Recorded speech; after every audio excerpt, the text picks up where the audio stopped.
everybody. Welcome back to episode 76 of Relentless Talk Radio. I'm here with Russo-LaMont. He's going to tell you in a moment who he is, but I'm so excited because I've been wanting to have this conversation with Chris for a while now, and I'm just super excited about it. So let me just do one thing here and see if I can change this. How's my hair look? You look fantastic. Well, okay, God. All right. Tell everybody who you are and what you do. Yeah, my name's Russo-LaMont. I do a lot of things. I'm a clinical assistant professor over at ASU in the School of Film, Dance, and Theater. I'm also a professional screenwriter, and I am also the founder and currently the president of the advisory board for the Phoenix Film Festival. So just that stuff. You and I were kind of joking about this earlier. We're busy.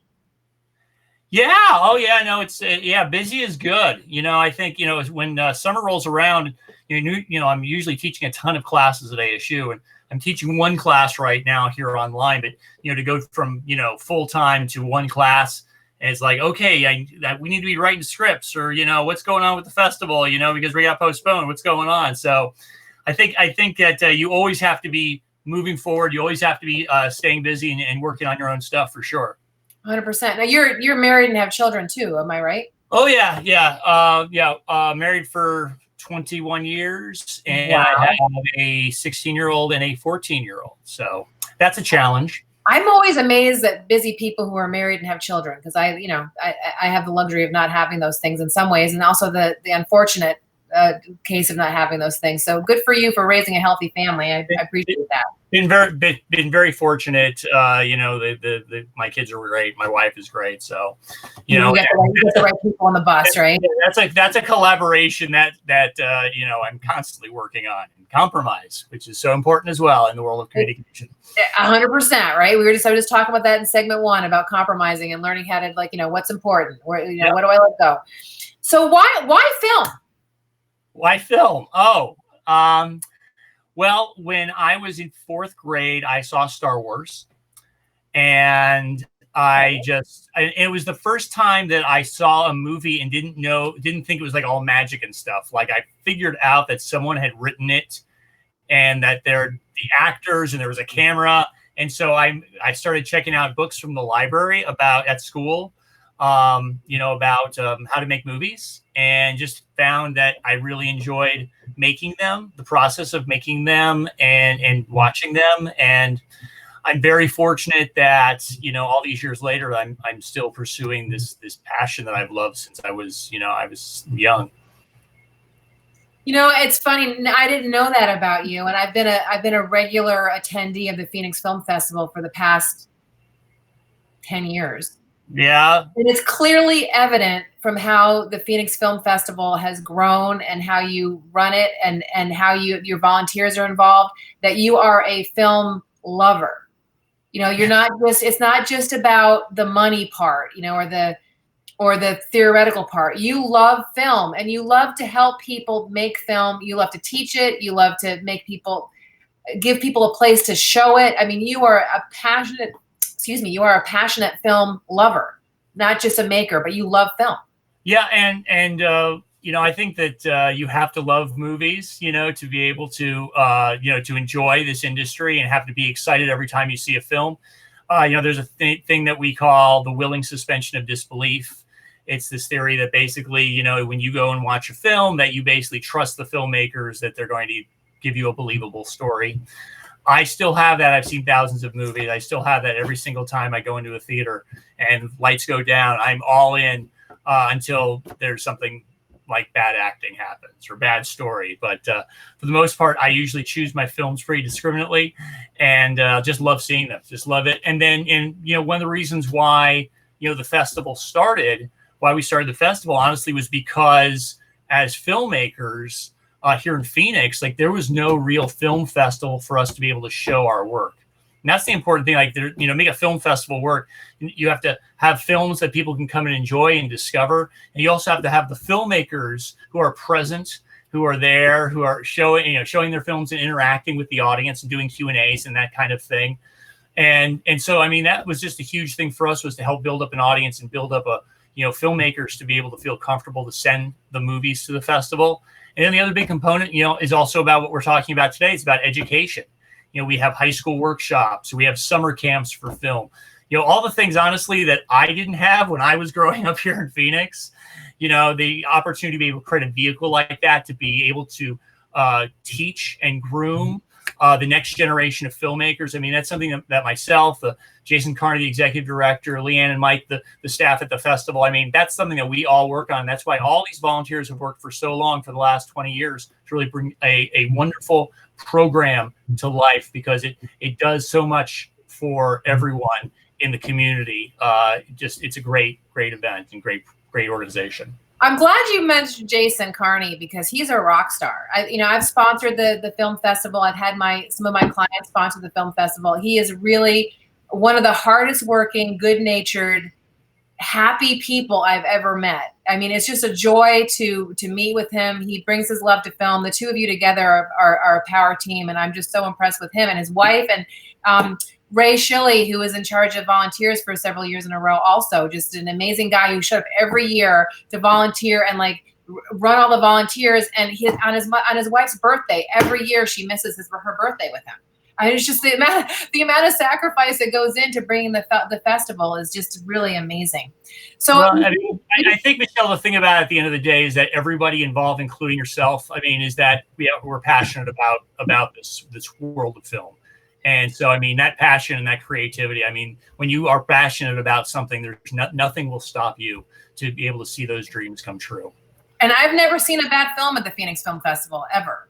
I mean, and that's really, I can honestly say I've never seen a bad film, and I've never seen a bad presenter. I mean, all of your volunteers are just amazing at presenting the films. I mean, it's a stellar experience. So education is a topic today, how it breeds confidence. And you and I talked a little bit about it before, and we did touch on it here. But I think that for film, I mean, you really need to, it's a huge education about production and business. I mean, you teach 2 classes that you told me earlier. One is on, what are the 2 classes? One's on producing and one's on career and media, the media industry. So one of the things that I really love to talk about is how creativity is, whether you're a painter or you're a filmmaker or you're a writer, is actually a business, and that you have to treat it like one. So I love that you're teaching the industry to young students at ASU. Well, I think it's important, I mean, as a film program, we take it as a personal responsibility to take these students in and be able to give them the widest and broadest knowledge base and experience base to be able to, so that when they leave our university, they are well armed to be able to be successful post graduation. And so one thing that we do focus on is that, yes, I mean, this is definitely, it's an art. You have to be an artist to be able to be a filmmaker. It doesn't matter what part of the industry that you're in. You have to be an artist, because everybody is always just giving and giving for everything they do. And there is so much passion in this industry. It's amazing. I'm really, very proud to be part of it. And so, one thing that we saw is that, I mean, everyone wants to be a director when they first come to film school. Everyone wants to be a writer. And, because we provide so much information, so many opportunities, students are able to really get a sense of what it is they want to do. And, when you watch the credits at the end of a film and you see 1,000 names, you realize that there's more to this industry and more to being creative than just being a writer and director. So we try and foster all of that, with students. And yeah, I teach a class about producing. I mean, producing is not the most glamorous job until you really get into depth about what producing film is, producing media. Like, you have no idea. But I always like to say to my students is that producers, they're the engine that pulls the train. They're the ones that come up with the movies, and they hire the director, they find the scripts. And so they navigate the business side to be able to make sure that the film can be made and distributed and get out to the world. And so we really do focus on that business stuff. And yeah, I'll be honest with you, contracts, distribution agreements, not exactly very exciting at all. But very necessary. It's totally necessary. And if you don't have an understanding of the breadth of how intricate this is, because, and you kind of mentioned this a little bit, but the idea, I mean, there's a lot of money in this industry. That's why you have to take it seriously as a business. They always say, the joke about show business is that it's not just show, it's business as well. Right.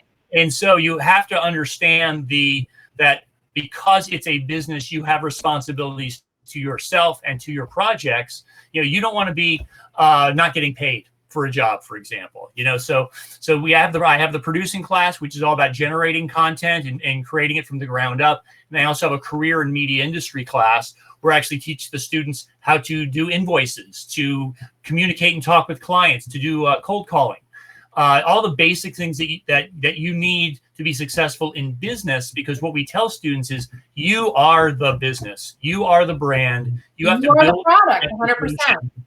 And your reputation is everything, and you have to be professional in every endeavor that you do, and you have to be smart, because people, when within this industry, because there's so much money and so many resources that are tied into things, is that you can't afford to make mistakes that cost people money. But if you're able to do things where you have responsibility and people can trust you, and you can deliver the things that you promise to do, that goes a long way to be able to make you and help you be successful. And then the other thing too is just be a nice person. Nobody wants to work with a jerk. Yeah. It's not just show business. I know. Don't be an ass. I know. Nobody wants to work with a jerk. So those are the things that we really kind of teach our students too, is that you have how to conduct yourself in a professional manner. You can be super talented, but if people don't like you, and if people don't want to work with you, then you're not going to be successful. So it's all those things that we bring to a student experience at ASU. As you're talking, I'm thinking back to when I was first leaving college. I had roommates who were filmmakers. One of their moms was the director of film at San Diego University in California, and I got a chance to meet all of their friends. And they really focused on documentary films, but also there was a whole other contingent, my personal training business, where I trained a lot of the people in the movie business, either actors that you see on the red carpet or key grips.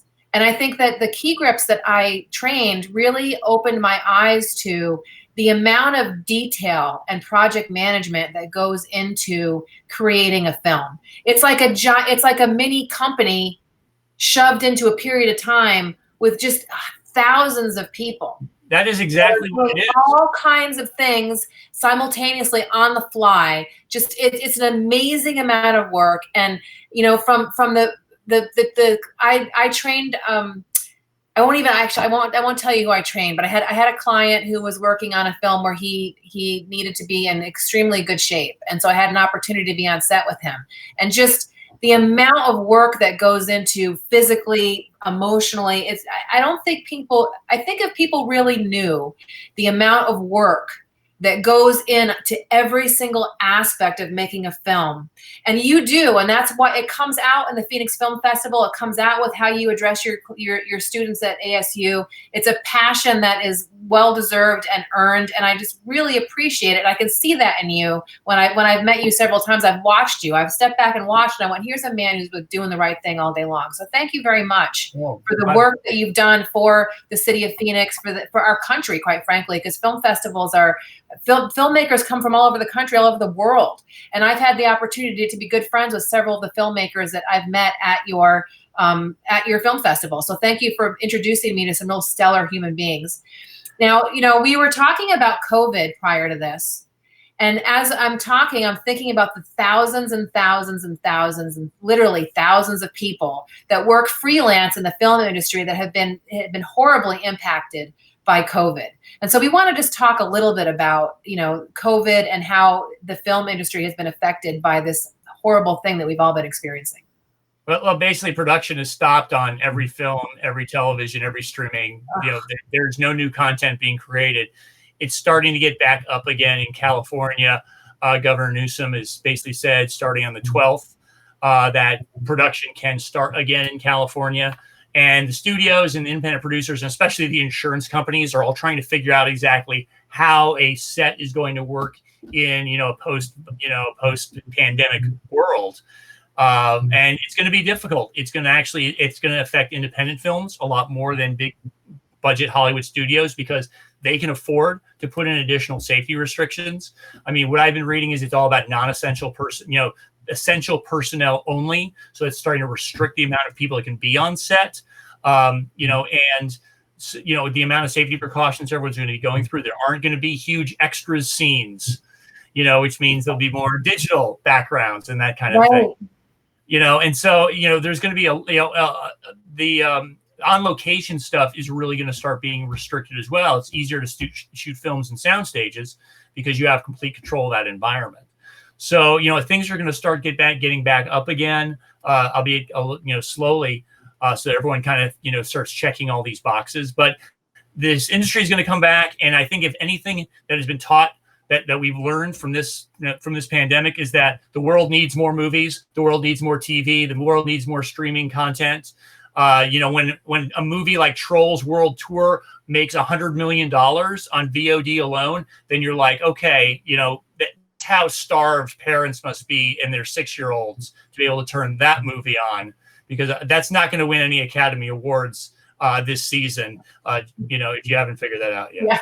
Yeah. You and I were talking earlier, and one of my most commented on posts, 2 of them, one was, what's the greatest book that you've read lately that you couldn't put down? I had over 400 people tell me, and I was amazed at how many different books there were and how many of those books had films attached to them. And then the second one was, what are you watching on Netflix right now and why is it so awesome? And I had, literally over between comments and likes, 900 comments on that. I mean, it was just amazing. And it kept on going for like 2 weeks. I was amazed. So how films are shown and shared are changed. So we have Netflix, and we also shared about Disney Plus that they were planning on a certain amount of growth pre-COVID, and they just blew that right out of the water. Yeah, they were trying to get 56 million accounts open in 3 years. They did 50 million in 2 months. So and it's not just people who are watching The Mandalorian like us. Okay, I mean, there's a lot of good content on that as well. But when you've got state of emergencies and you've got quarantines and you're stuck at home, you're definitely looking for outlets of entertainment. And so I think that the industry has been able to provide that. But then again, there's always going to be a hunger for new content. 100%. So it's like, so let's get those productions back up and running. Let's, be shooting, hopefully come to Arizona. But let's start getting some more product out there because, I can't personally wait for the movie theaters to open again. I know, right? So that brings me to 2 more things. One, I wanted to touch on ASU's growth in Mesa. I'm amazed at what you guys have planned going in Mesa. I knew a little tiny bit about it, but in our pre-interview, I was like, oh no, we need to talk about that. So what's happening for ASU in Mesa?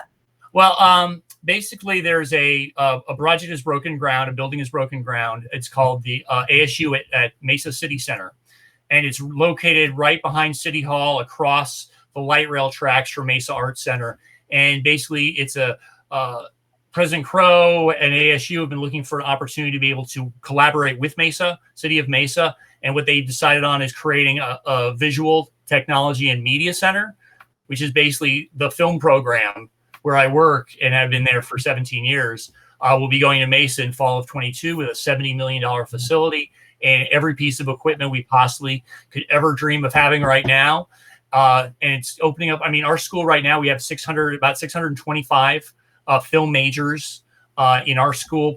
And so, I mean, that's going to probably get up to we're thinking about like 700 maybe students over the next 4 years. And it's all about creating a great environment for them. And the city of Mesa could not be more happy with this opportunity because they see Mesa as the forefront in the valley of creating technology and wanting to be able to be attractive to investors, attractive to new business. And so it's a match made in heaven, and it's really going to be able to open up a lot of opportunities for Mesa and also for our students at ASU to have a dedicated facility to making and creating media. I'm so excited for you because while I'm listening to you talk, I'm seeing that little boy who in 4th grade watched Star Wars. Yeah. And just how exciting it is that you went from falling in love with Star Wars to being in charge of a $70 million facility where you get to educate not necessarily in charge of all of it, but don't say that. Don't say that. But yeah, don't give you that much responsibility, but being part of a $70 million project where you're going to be able to grow and create and just make the most amazing art and really change the face of film here in Arizona, if not the country. I mean, that's like a $70 million space like that is something that's going to be a change maker for our country as far as the film industry is concerned. This is very exciting. And right here in Arizona. Yeah, I mean, ASU's always dreams big. Dr. Crow has preached entrepreneurship. It's one of the reasons why ASU is ranked higher than Stanford and MIT in entrepreneurship every single year. And so this opportunity is really going to open up doors, and we're going to have, an amazing destination. This is going to be better than any other film school in the country when we get running. So excited. More faculty, more students, more classes, more opportunities. And, we've got a lot of great ASU alumni in the industry, and we just hope to continue feeding the industry more of our talented students. And this is going to be a great way to be able to do that. Our students are so excited. Our freshmen right now are so excited because, they're going to be juniors, when our facility opens, and they're very excited. It's so exciting. As I'm listening to you again, I'm thinking about being back in my graduate program. I have a master's in administration. I have a bachelor's in fine art. So I'm one of those weird left-right brain people, but I don't think it's so weird. And I'm really on a mission to talk about with my left and right brain people that, if you are creative, you are the product. And you need to invest in yourself and have confidence as a business person that you can show up in the world and be able to support yourself in a very respected way, whether you want to make $30,000 a year or you want to make $30 million a year, that in the creative industry, you have the right as a business person to be as successful as you choose to be. I love that ASU tells that story. I am so much in support of the entrepreneurism as it relates to the Herberger, arts, film, and any dance, anything creative at all. I think that ASU is just really breaking the mold for how they're supporting young creatives to be really amazing entrepreneurs, because that's what you are when you're a creative. I used to think that my entrepreneur brain and my art brain were separate, but then I realized, and I've realized it by interviewing people like yourself and other business owners and business leaders in the community and artists at the same time, that my skills as an artist, where I'm reorganizing information to solve a problem, and my skills as an entrepreneur, where I'm reorganizing information to solve a problem, are the same skill set. And that's why creativity is so important in our grade schools, in our high schools, in our colleges, that keeping the arts alive is very important to creating amazing business leaders, not just in the arts, but generally, because creativity is so important. Yeah, I read an interview that, business leaders basically said the one thing that they're looking for from applicants is creativity. I feel like there's a dearth of creativity when it comes to the business world. And so that's why, the arts and those creative pieces, they should, everyone should be embracing, I think, their creative side. Everyone has a passion that they should be focusing on. And, it's one of those things that it's, if you don't feed that, it will wither and die. And I always feel like, you want to live a life without regret. You want to be able to push yourself artistically. You want to be able to push yourself professionally. And, the more that you can keep pushing yourself and keep challenging yourself, I think that's how you become a well-rounded, successful person. You have to be relentless. You have to be relentless. Yeah. That's why this is called Relentless Talk Radio, right there. Right there. So the last thing I want to touch on before we sign off is the Phoenix Film Festival. What's going to happen? We talked a little bit about, you have a partner in Harkins. They're an amazing 16-year partner. What's next for the Phoenix Film Festival? Because you guys had to postpone. For those of you who don't know, back east in April, you guys made the very difficult decision. I watched you guys make it online, and I was literally in tears because I know how much work goes into it. I know how the volunteers look forward to it. I know how the filmmakers are counting on it. So what's next for the Phoenix Film Festival? Well, honestly, we're waiting to see what happens with Harkins and when they get their venue up and running. They have to figure out how are they going to be able to conduct their business, and how is that seating going to look like? How is those concessions going to look like? The great thing about the Phoenix Film Festival is that we're going to have a lot of programming. We've got some neat programming, and there's going to be a dearth of programming when the theaters reopen. There just isn't a lot of big Hollywood movies coming out. So, we're excited to be able to bring our film festival movies, our small character films, character-based art films to the Phoenix population. It's just a question of working out those logistics. Harkins is trying to figure out the way the world is going to work and what normal is going to be for a while until there's a vaccine. Yeah. And so once they figure out what they're going to do, then we're going to have a film festival. It's our 20th year. We're not canceling this year. we've fought through a lot to be able to get the festival to this point. It's a nonprofit. No one's making money. It really is a passion project for everyone. So we're going to figure it out. It's just a question of how long is it going to take. And I'm hoping for the fall, because, that seems like it'll be enough time for things to settle in. But we'll see. We're very positive. Harkins is a tremendous partner. They believe in what we've done in our partnership. And it's just a wait and see. But believe me, if you love independent film, there is going to be a Phoenix Film Festival in 2020. I just love that. Lisa Graham, who was in segment 1 in the health and fitness section, says great passion perspective. She said it earlier, but it's really the right time to bring it on stream, because I know that you are passionate about the film festival, and I absolutely have no doubt that it will happen this year. How could you not have a 20th anniversary? Exactly. I mean, we have until December to figure it out, right? I mean, it's just going to happen. Even if we have to do it on the 31st, we're going to do it, right?